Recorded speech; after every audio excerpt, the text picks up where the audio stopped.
In this segment, Kevin is going to show us a very rare prototype Mosier engine, which was featured in the cover of Hot Rod magazine in 1971.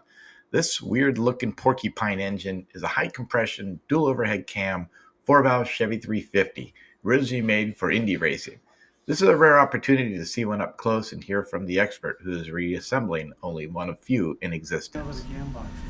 So this is the first iteration of the Mosier that you guys made, right? Yeah. The reason we made these out of billet is we only got 2 cam boxes, and so I had to kind of, I mean the other Mosier is the same way, but we had to make our own design for the cam boxes. That's pretty cool. It's a lot into that cam box. You got to get this drain, oil drain here.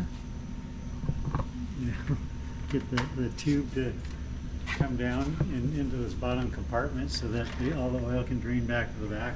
Okay. I'll show you that. So it has an internal passageway? Yeah. So what we did, this is the bottom where the valves are, the bottom of the buckets, and so we cut all this out so that the oil can get back to this to drain back. So is it drain on this little channel right here? Yeah. Okay. See, the thing is, what you have to do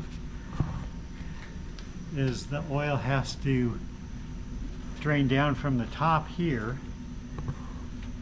and then it, you know, from up here, it has to get down to the bottom. So you have to have these little drain things here. So these are the drains so the oil can get away from the buckets. That's pretty cool. Well, it definitely looks neat with all the head studs in it. You don't normally see that type of perspective on an engine. Well, the problem with this motor is the way they did that is those studs hold the cam boxes, then they hold the cap, and they hold the valve cover. On that one, we didn't do it that way. We actually made only a couple of the studs go all the way through. So yeah, so to point that out, this is how Mosier had done it. This is how Mosier did it back in 1971 when they made that. So So these are not the head bolts; they're just the cam boxes in the valve cover, and then you got it. The problem is too, you can actually see they're different lengths. Yeah. There's 3 different lengths here because these are the same length, but these here, because the height of the head inside, there's 2 different lengths.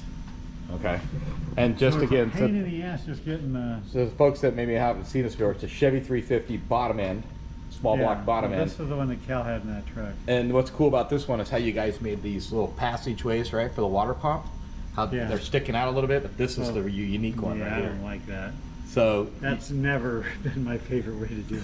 So you actually have the pulley, right? If you have a leak, it goes right into your bearing. It goes right into your bearing. This is all. Well, the bearing's relatively. So is this? Now the next problem we're going to have is the belt that was on here was just an industrial belt. Now you got to find a belt. No, I ended up getting a automotive belt because they don't hold up.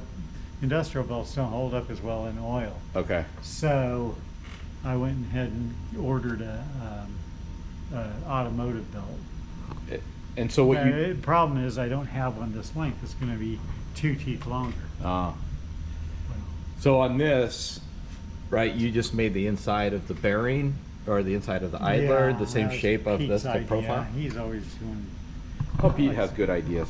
He does, but the problem with that is if you have, you know, any leak that goes in the bearing, or if you don't quite have the adjustability. Yeah, it makes a little more complex installation, but and then you have all the lifter holes plugged up except for a couple at the back, right?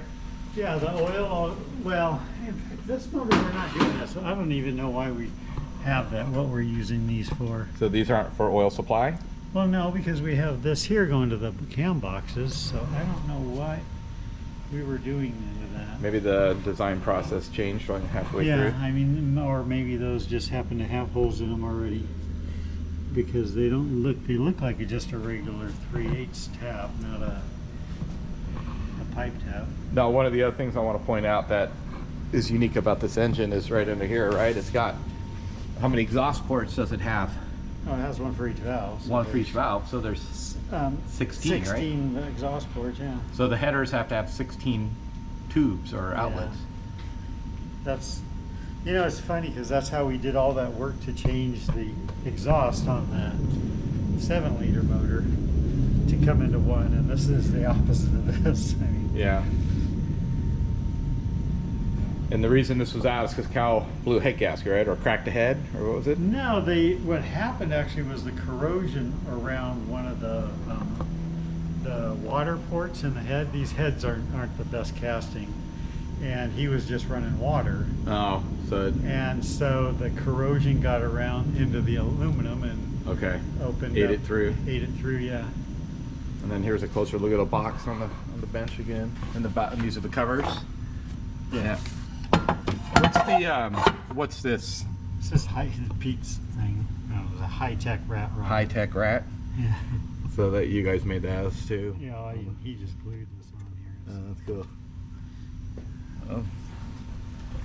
Bits and pieces. But this one's a real runner. Yeah, it's probably got quite a few miles. Probably 5,000-6,000 miles on it. Yeah, or more. Cal used that thing a lot. Yeah, I know. So cool. Well, it's good. I mean, the biggest problem is it's trying to get all the It's dirty. grinds off of it. And then you got the modern version of it over here, which is going to get hopefully up and going after the race car's up and going. Yeah. Cool. All right. We hope you enjoyed this short segment on the Moser engine that Kevin is rebuilding. We just wanted to share that we believe there's only a few of these were ever made, and Pete Ardema acquired several parts, including the cylinder heads and cams, from the Harvey Crane family several years ago. And as of right now, he has 2 complete engines in his inventory. Again, we hope you enjoyed, and if you haven't already, please subscribe. We appreciate it. Thank you.